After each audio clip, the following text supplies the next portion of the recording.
За сайн байцгаана уу бүгдэнд нь орой минь. За өнөөдөр маш чухал ялангуяа арилжаа хийж суръя. За трейд одоо юу гэдэг зарим хүмүүс трейд буюу арилжаа хийж суръя гэхээр фьючер арилжаанаас жоох айгаал заанхан шít хүмүүс те ялангуяа яг яад юм бол те эхлээ нэг жоох спото айгуу сайн хийж сурах юмсан гэж энтер боддог. Тэгэд фьючер руу төдийлө орж зөрхөлөхгүй те. Тийм дөнгөж арилж байгаа одоо сонирхож байгаа дөнгөж эхэлж байгаа хүмүүс зориулаад маш боломж маш одоо зөв ашигтай ялангуяа арилжаачин хүнд илүү хэрэгтэй ордер буюу захиалгын зэсийг танилцуулах гэж байна. За энэ ямар зэсвэ гэхээр та бүхэн спот арилжааргүй ингээ ороод харах юм бол за лимит, маркет, за стоп лимит гэсэн юм 3 зэс байгаа. За 3 зэсний чинь хажууд доотлолт нь дахиад trailing stop, OCO гэсэн нэмэлт зэслүүд байгаа. Тэгэхээр би бол өмнөх бичлэгүүдээрээ limit, market, stop limit-ийн тухай зөндөө бичлэг оруулсан. Энэ удаад OCO гэж яг ямар зэс юм бэ?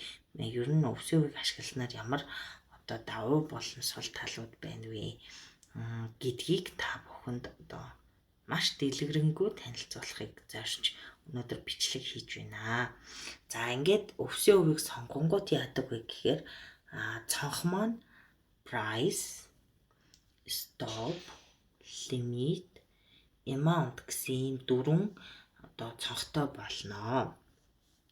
За тэгэхээр энэ цонхыг тайлбарлаж ярихаасаа өмнө би та бүхэнд юуг тайлбарлаж өгье. OCO гэж яг юу юм бэ гэдгийг бас хэлж өгье. За OCO гэдэг нь one cancel is the order буюу нэг нь нөгөөгөө цуцалдаг захиалга гэсэн утгатай. За тэгээд ямар үед нэг нь нөгөөгөө цуцалдаг юм бэ гэхээр ханш аль нэг тийшээ хөдлөөд нэг талдаа аль нэг талдаа 50-аас дээш хувийн одоо захиалга нь биелэх боломж бүрдсэн үед нэг нь нөгөөгөө цуцалдаг гэж ойлгож болно гэсэн.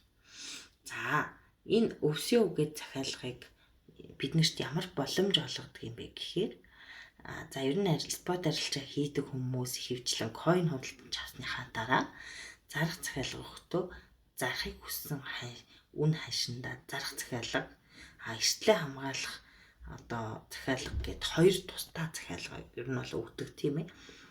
Зарчаад тэгээ буцаагаад ингээ авдаг ч юм уу те ямар нэгэн байдлаар buy sell механикаар хоёр тусдаа захиалга өгдөг бол OCO бол биднэрт зарах захиалга за болон дээрх хоёр нөхцөл байдлыг өсөх юм бол ингэн унах юм бол ингэнэ гэдэг тэр хоёр одоо чиглэлийн хоёр захиалгыг нэг захиалгаар өгөх боломжийг олгодог гэсэн. За тэгэхээр бүр тайлбарлах юм бол за одоо би энэ дээр жишээ авсан байгаа. За тэгээд тэр жишээг бас та бүхэнд хэлж өгье. За одоо зах зээл LTC $54 USDT дээр байна. За би бол 10 бүхэл LTC авнаа гэд жишээ авсан байгаа. За нийтдээ 540 USDT дээр өртөг гаргаад зарлага гаргаад өртөг гаргаад 10 шигийг авсан байгаа. Одоо харин OCO захиалгыг ашиглаад ордерыг ашиглаад сэл ордер өгье гэж бодох юм бол за магадгүй зах зээл өснө гэж авсан байгаа шүү дээ би. Тэгэхээр өсгөөд хит хүрхээр нь зарах юм бэ гэдэг ханшаа price хэсэг буюу хамгийн дээдлийн цонхон дээр бичнэ. За магадгүй би 54-ээр авсан юм чи одоо 60 хүрэхээр нь зарах юм бол би 60 одоо $600 олно. За тэгээд 60 USDT-ийн ашиг хийх нь байна. За дараа нь хэрвээ зах зээл унаад доош явчих юм бол би 48 дээр одоо зарна. 48-ыг сэтэлчих юм бол 46 дээр зарна гэд хамгийн доотлын эрсдэл хүлээх ханшаа бичнэ. За 46 дээр би 10 ширхэг LTC-гээд зархад нийтдээ 460 одоо LTC-тэй үлдээд анх зарцуулсан 540-өөс би 80 одоо USDT-ийн алдагдал хүлээж ийна гэсэн. За тэгэхээр эндээс бид нар юу харж болох вэ гэхээр бид нар өсвөл ингэн унуул ингэн гэдэг хоёр тусдаа захиалгыг нэгтгэж нэг өвсөө ордерыг ашиглаад аль талд нь өсвөл хоёр сонголттойгоор ханшийг аль тал өсвөл ингэн унуул ингэн гэсэн хоёр сонголттойгоор нэг ордер өгч болж байна. Тэгэхээр энэ боломжийг биднэрт олгодог гэсэн спот арилжаа. Энэ спотын тухай ярьж байгаа шүү би. Спот арилжааны өвсөө ордерын тухай ярьж байгаа. Ийм боломжийг олгодог гэсэн. За дараагийнх нь. За эндээс ер нь бол бид нар юуг харах юм гэхээр мэдээч одоо арилжаа хийдэг хүмүүс бол юу байдаг юм бэ гэхээр ямар нэгэн арилжаа хийхдээ за юу гэдгийг заавал одоо унсан үед за buy order дээр би зүгээр одоо санаагаа та бүхэнд бас арай өөрөөр бас арилжааны тухай арай өөр нэг зүйлийг бас тайлбарлаж өгье. За магадгүй би одоо 1000 USDT-ээр buy буюу худалдаа авалт хийх гэж байна, тийм үү? Спот арилжаан дээр худалдаа авалт хийх гэж. Миний зорилго юу вэ гэхээр хямдхан үед нь худалдаж авах. Тэгтээ хямдхан үед нь худалдаж авна гэж байгаа мөртлөө хизээ хамгийн хямдхан бэ гэдгийг хүн болгон мэдэхгүй. Тэгэхээр арилжаа хийдэг туршлагатай трейдерүүд ямар шийдвэр гаргадаг вэ гэхээр унсан ханш болгон дээр нь бүх мөнгөөр худалдан авах биш. Унсны дараа эргээд өсөх нөхцлөө бүрдүүлсэн өсөөд баталгаа авсан ханшин дээрээ оролт хийдэг гэсэн. Buy буюу худалдаж авах захиалгаа өгдөг гэсэн. Ашигтай одоо арилжаачид. Бас нэг одоо арга нь юу байдаг вэ гэхээр хизээж туршлагатай арилжаачид нэгэнт өсөлт явцсан, тийм үү? Өсөд эхэлсэн лааны араас хөөцөлдөж FOMO буюу одоо тэр хоцрох гэсэн айдастай тэр үйлдэлийг хийж хизээж нэгэнт өссөн ханшны араас хөөцөлдөж ортоггүй. Энэ хоёр зүйлийг бид нар бас анх шатны хүмүүс мэдээд авчих хэрэгтэй. За тэгэхээр buy order-ийн хувьд бол бид нар хүмүүс худалдаж авахаас мэдээж хямдхан худалдаж авна. Тэгээд магадгүй одоо тий би хямдхан худалдаж авна гэд хүлээж исэн чинь тэр ханшнаас хүрэхгүйгээр эргээд өсчих юм бол би бас тэр боломжийг алдахгүй байх юм чухал. Тэгэхээр ийм тохиолдолд бид нар зах зээлээ маш сайн суурь шинжилгээ, техник шинжилгээ хийж ийж энэ өвсөг захиал ордерыг ашиглаж болдог байна. За яаж ашиглах юм бэ гэхээр price буюу одоо үн гэдэг хэсэг дээр нь магадгүй тийм үү та худалдаж авах гээд хүлээж исэн чинь гинт доошоо унаад таны худалдаж авах хүсэж байгаа одоо тий ханш ямар байх юм бэ гэдэг бид нар багал хунаар худалдаж авах хэрэгтэй. Одоо зах зээл 54 байгаа.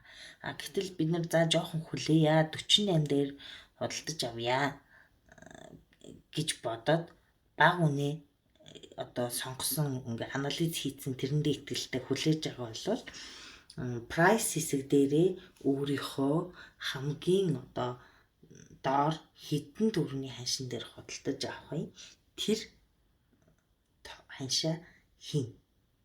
За одоо зах зээл 55 байна. За би 48 дээр худалдаж авна.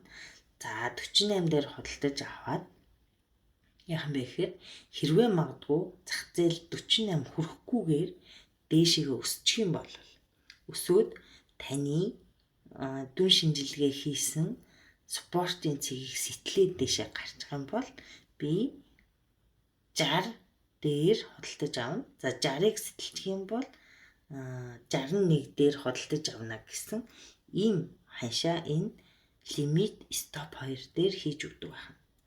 За тэгээд би надад байгаа $1000-ороо магадгүй өсөлт явчлаа гэж бодоход 60-61 гэсэн энэ ханшин дээр худалдаж авахд 16 бүхэл LTC-г худалдаж авч болох нэ гэд яг ийм тооцоол гараад ирж байна.